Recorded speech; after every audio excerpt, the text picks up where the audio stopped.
Is your lawn care routine killing you? Hi, I'm Lauren Kane, and I'm the founder of Elm Dirt, and I'm going to talk a little bit about lawn care and the health risks associated with the products that are normally used and what alternatives are out there. So one of the things that we keep hearing recently is that if you live within a mile or two of a golf course, you're actually at more risk of Parkinson's disease. We also see that in the farming communities. We see higher rates of Parkinson's disease, and then of course we've all heard about the Roundup issue and how that's linked to certain cancers. But did you know that almost all of the lawn care products that you use that are synthetic chemicals are linked to some sort of issues? So that's the fertilizers, the weed killers, the pesticides, the fungicides. All of those are linked to some sort of issues, and it's sometimes the active ingredient that is the issue, and sometimes it's the fillers, because some of these synthetic fertilizers are filled with heavy metals and different things that are linked to issues. So there are all sorts of health risks out there, including infertility, including cancers, Parkinson's, and all sorts of different risks associated with lawn care. However, I'm just like everybody else. I live in an HOA, and that means I can't just let my yard go. It has to look a specific way for my HOA. And I have kids and I have dogs, and they run all over the lawn, but I want them to because I want them to get out of the house. I want them to run out some energy, and I want them to be safe. I don't want them touching the fertilizer pellets, and I don't want them out there when someone's spraying their fertilizer or putting up the signs that say keep off this lawn for the next 24 hours. But there's a better way. So with our work at Elm Dirt, we've worked all the way across the country in all sorts of different environments with different grasses. So here in Kansas City, where I am located, where our business manufactures all of our products here in the United States, we have bluegrass and we have fescue blends, as well as a few other different blends, just to try and make sure it'll survive in all different kinds of environments, because my backyard is more shaded than my front yard, which is all sunny, and we have temperature extremes all the way from over 100 degrees to minus 10 degrees. And so our grass has to survive and look nice during all of those different environments. But I've also worked with people in Florida, California, Hawaii, all different places. And I have worked in sandy soil with zoysia grass and all sorts of different places. And so when I hear someone say, this won't work, I have to go with the specific lawn care routine that I've always done, I can't switch away from my synthetic chemicals, and I'm here to tell you that you can. So this is what an organic lawn looks like. Now you tell me, can your organic lawn look the same as this? Now, how do we do it? So at this time of year, it's a great time of year, it's September, for overseeding your lawn, which we just did. And what we do is we throw down our ancient soil, which is a soil amendment, over the top of the grass seed. And then we water it in with plant juice, which is our microbe-based liquid fertilizer. So we have a hose and sprayer that just fits on right on top of the plant juice bottle. You hook it to a hose and you spray across the grass seed that you let just lay. And between that combination, not only do your grass seed get all the nutrients that they need in the ancient soil and our plant juice, is they're also getting microbes, and those microbes help pull nitrogen from the air, but they also help to increase your germination rates and speed up the rate of germination. So if you're like me and you're trying to calculate the time to your first frost date, and you're like, I need 6 weeks for this grass seed to grow, the faster it comes up, the faster those roots get established, the easier it is to keep that grass alive before that first frost date, even though you have no idea when that's going to come.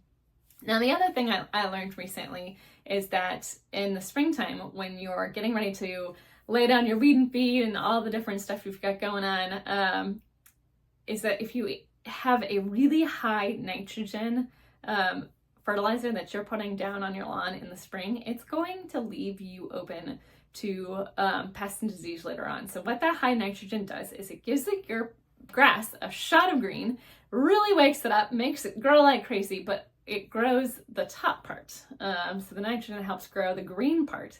But what's under the soil is really important to helping it survive through droughts and all of the traffic. Maybe you've got kids running all over it, or your dog's running all over it. And so those roots are really, really super important. But when you have too high of nitrogen, you speed up the process of growth, and they grow really short roots that aren't really healthy, and it leaves them open to needing more products later on in the year. So using a microbe-based fertilizer, you start out slow, you get the plants the food they need to wake up, but you also strengthen them. They start growing that underground network so that they can reach more water if you've got a drought going on. They also don't have the salts that the synthetic fertilizers have. So most synthetic fertilizer is salt-based, and those salts can build up over time in your soils, and it needs a good rainstorm to rinse it out, and it then gets rinsed into your water system. So if you've ever looked at your water quality report, I know I did, here is a copy of my water report, and as you can see, there's high nitrates. And what do you think high nitrates came from? Yep, synthetic fertilizer. I also have weed killer in my drinking water. Now, there's a limit of what is acceptable, but what do you think there's weed killer in my drinking water? And what amount do we think is acceptable for that? And so that's where it's coming from. It's rinsing out the salts. It's rinsing out almost 50% of the synthetic fertilizer that you lay down is just getting washed out. So that's a lot of wasted money for you, a lot of extra water. If you're watering your lawns, then you're having to use over 25% more water just to keep up with the salts in the synthetic fertilizer. Now, that doesn't mean you have to sacrifice what you're doing. I know weeds are one in particular. Everybody's like, well, what do I do?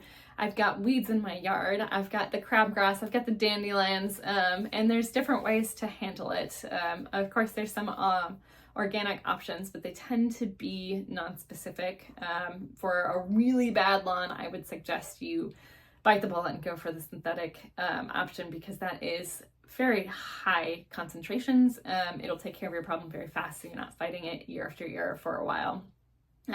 However, if you've got a perfectly healthy lawn with only a little bit of weeds in it, what I suggest is you overseed it so that in the springtime, when the grass comes out, it's going to crowd out the weeds. And if you feed it a microbe-based fertilizer, what also happens is it makes a preferential environment in the soil for the plants you want to grow, because every plant has a specific pH range that it likes to grow in, and it tends to be on the lower side, like a pH of around 6 to 6.5 is where plants generally like it to be. But weeds, on the other hand, now there are weeds that grow our plants in other places, right? So I've got some plants that have jumped their pot and then they've become weeds in other areas. But I'm talking about like the dandelion weeds, clover and all that stuff. They come when the environment is favorable for them to grow. And so if you make that environment so it's not favorable for them to grow by using microbes, then you can grow your grass without weed killer. The other thing that we do is we spot pull our dandelions, especially in the springtime. If you have a weed puller, I will drop a link to the weed puller that we use, and it's just off of Amazon. It's not very expensive, and we pull probably 10 to 15 dandelions in the spring every year before they go to seed, because otherwise you'll be fighting hundreds if it goes to seed. And by the time we pull those 10 to 15, you know what? There's no more dandelions, because as long as you're not letting them go to seed, where are they coming from? They've got to travel a really long way to find your lawn. Now, if you live next to someone who's not taking care of their lawn, maybe you need to pull a little bit more. In fact, I live about a mile from a farmland where the entire edges of it are covered in dandelions, and I'm still only pulling about 10 to 15 in the spring every year, and it's still manageable. It also helps that the people around me are maintaining their lawns, but it's still manageable. Those dandelions that are just a block or so away are not finding their way to my lawn. And if they do, sometimes a bird will pick them up. Sometimes another animal will bring some seeds over. The wind will drift over the houses in just the right way. But it's usually a pretty manageable situation in order to keep it going. And then because I'm not using synthetic fertilizer, especially in the springtime, I'm not susceptible to pests and diseases, and so I'm not having to put down, the other chemicals throughout the year, which saves me money. And then I'm using 25% less water by not using a synthetic fertilizer. Now, it does take time to build up your soil health to get there. Like the first year, I recommend you, if you're switching off of synthetic chemicals, I recommend you use a little more organics than you normally would. Put down the soil amendments, put down a little bit more than you normally would, overseed a little bit more, and feed your grass a little bit more. So if you're using our lawn care line, I would suggest feeding about once every month to 2 months. But on a regular basis, you can get away with just a 4 times a year application, just like you would with synthetic fertilizer. And that's what we're going for. We're not trying to make this complicated. We're trying to make soil health easy for you to maintain and keep you in compliance with your HOA. And it's amazing. I work with a professional landscaper that does jobs all across the country for cities and for stadiums and for universities. And you know what? They can't tell the difference between a synthetic fertilized lawn and a organic fertilized lawn. And that's where I want your lawns to be, so that you're not having the health risks associated with the chemicals that you're putting down. You're not having to store them. They all have their own particular smell, and you certainly don't want it any place where it's going to leak, or in a spot where your pets or your kids are going to walk all over it, touch it with their hands or anything like that. So there's all sorts of different options out there. I'm not saying ours is the only one. I'm just trying to give options that are easy and available, regardless of where you are at in your journey. And then over time, that regenerative aspect to your lawn is going to build. And so you'll actually find yourself having to do less work year over year, and it usually takes about 3 to 5 years before you really see that less work come in. But during that time, you don't have to sacrifice the look of your lawn to make it to that point. And I see a lot of people who look at the clover lawns and like, that sounds great, but I don't want my lawn to look like that. This is another way to do it without having to sacrifice that quality that you're looking for. I do love myself a good clover lawn, and I would love to have one day, but I also live in an HOA, and I can't have it where I live currently, and I know a lot of you are in the same boat. Whether you can or you don't want to, that's a whole different ballgame. But I hope you learned something today about lawn care. We also worked with laying new sod. So that's an interesting, a little bit different process. So if you've got new sod that you're laying down, maybe you've bought a new house and you're laying down new sod, or you've had to replace some of your grass and you're laying down new sod. If you sprinkle some ancient soil or some organic nutrients underneath where you're laying the sod on top of that soil, and then put the sod piece on top and water it in with some plant juice, it's actually going to fill in faster. You're going to make it disappear faster, and it's going to grow those good roots that help it get established easier. Conventional wisdom with turf laying says you're not supposed to put any fertilizer down for the first 2 weeks, and that's because it's not got the roots established. And so if you put down a synthetic fertilizer, you're actually going to burn your roots of your lawn, and you don't want that as you're laying new sod.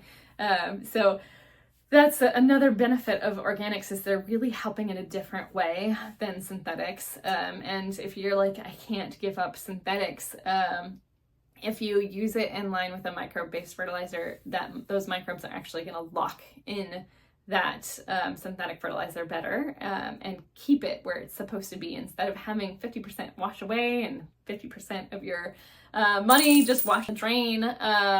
That doesn't feel good. And so you can actually maximize the benefits of the stuff you're applying, save yourself time, save yourself money by applying it with a microbe-based fertilizer. So you've got questions, send me a message, put a comment below. I want to hear what's going on in your lawn. I want to know what you are doing on your lawn and how it looks, and if you're happy with the results or if you're not happy with the results. If you are struggling and you want tips, let me know. I will happily give more information. If you are like, I'm absolutely stuck on my lawn care routine and this is what I'm using, great, that's good for you. I'm so happy for you. But if you're looking for alternatives, this is where you'll find them. So follow me, subscribe to our YouTube channel. Follow me, subscribe to our YouTube channel.